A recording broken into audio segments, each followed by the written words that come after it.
Leute, was geht? Ja, ich bin's wieder. Nach einer vielleicht jetzt gar nicht mal so langen Zeit. Ich habe jetzt keine Videos hochgeladen, weil sehr viel Stress jetzt gehabt. Wegen in Richtung meines Autos, was ich in der letzten Folge versucht habe zu erklären. Und zwar hat sich das jetzt gelöst. Nur jetzt nicht zu meinem Vorteil tatsächlich in zweierlei Faktoren.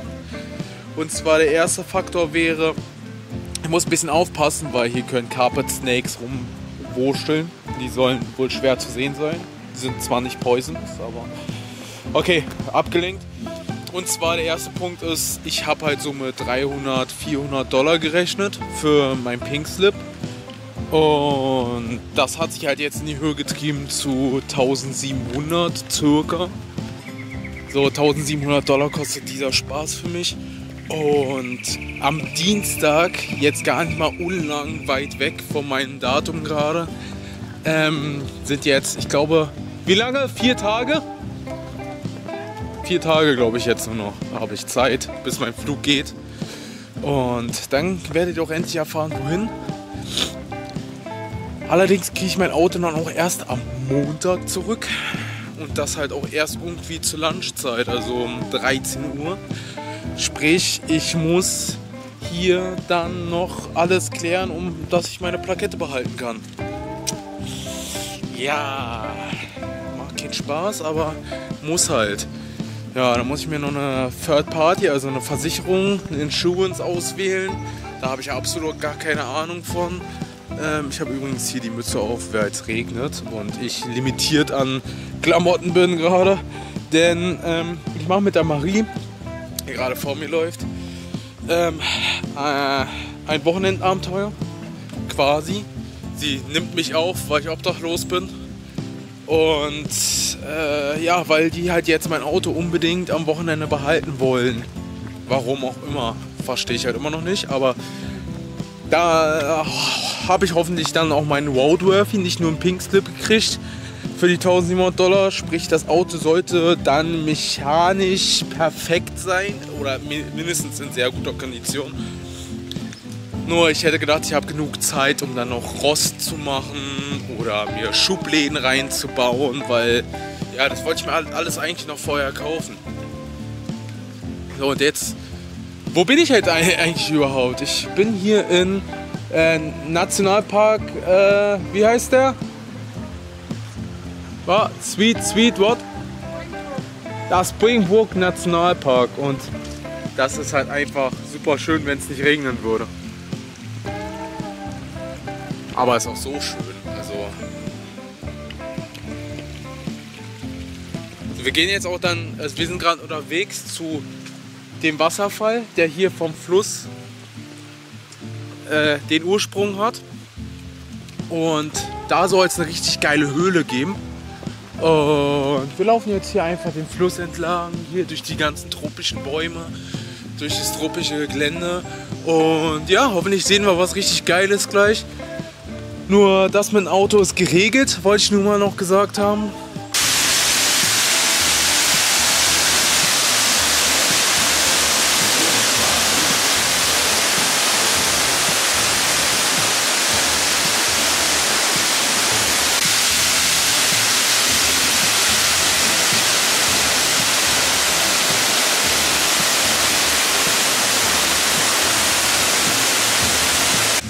Mega cool, also der Wasserfall hat hier so seinen Ursprung.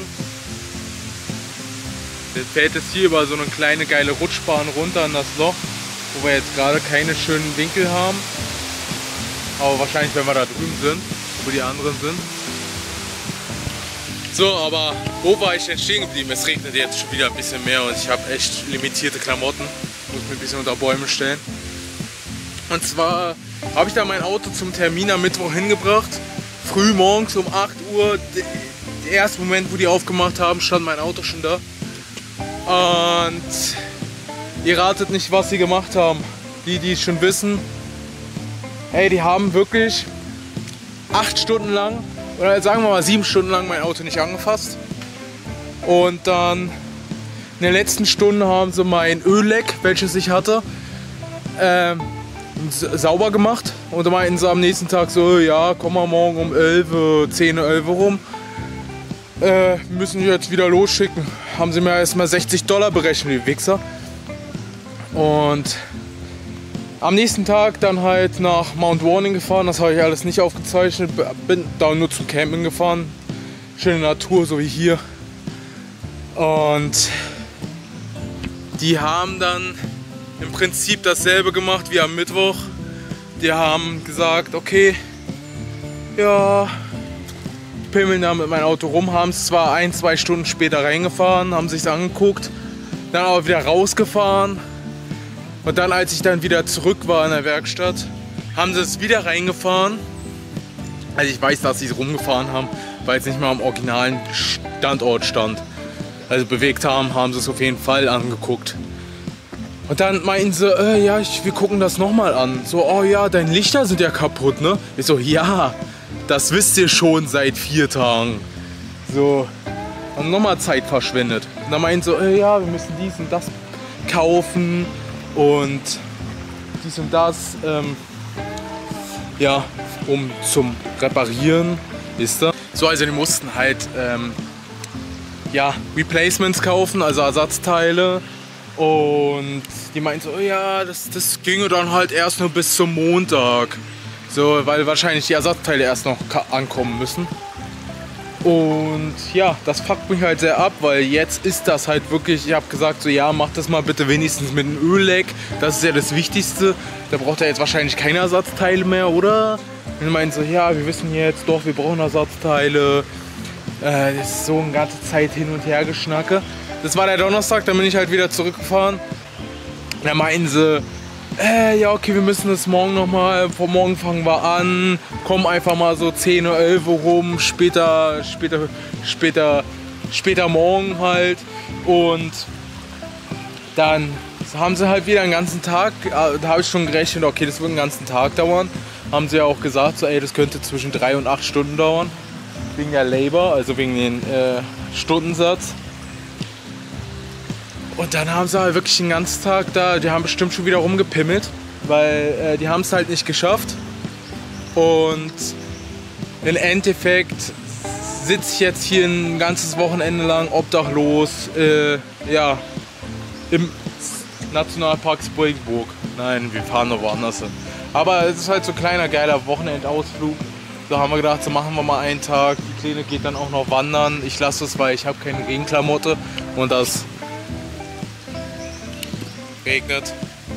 Ja, also geht's für mich dann eher so, ja, langweilen, Netflix glotzen. Ich habe ja geschafft, mir immer wieder mit WLAN, was es überall in Australien for free gibt, Netflix-Folgen runterzuladen auf mein deutsches Handy. Und ja, das wird mich jetzt beschäftigen dann das Wochenende, ne? Zumindest bis Montag. Montag hole ich dann mein Auto ab. Roadworthy hoffentlich, also straßenzulässig. Und dann, ja, eigentlich gleich weiter. Alles planen für den Abflug. Aufräumen, abstellen, Taschen packen, alles was ich brauche, alles was ich nicht brauche. Ja, shit. Ich habe nicht mit $1.700 gerechnet. Ihr hoffentlich auch nicht. Aber ich hoffe, ihr habt alle meine Daumen gedrückt. Denn die meinten dann Freitag, irgendwann so Lunchzeit, 1 Uhr. Ja, also wir haben einen Radiator oder irgendetwas wegen Ölleck haben wir rausgeschafft. Das andere, das klemmt ein bisschen. Also wenn, dann müssen wir da jetzt Gewalt anwenden. Und wenn das kaputt geht, könnte das halt wirklich noch, wie nicht, so bis eine Woche dauern. Und also die haben keine Zeitangabe gemacht. Die haben halt gesagt, so, es könnte halt sehr lange dauern und dann halt auch Unmengen mehr kosten als $1.700. Dann habe ich gesagt, so, ja, entweder ich kriege keinen Pinkslip oder mein Auto geht kaputt, ne? War keine Wahl. Habe ich gesagt, so, ey, ja, macht langsam, macht das, aber macht das so. Auto brauche ich, also auf jeden Fall. Ich will nicht ohne Auto durch Australien.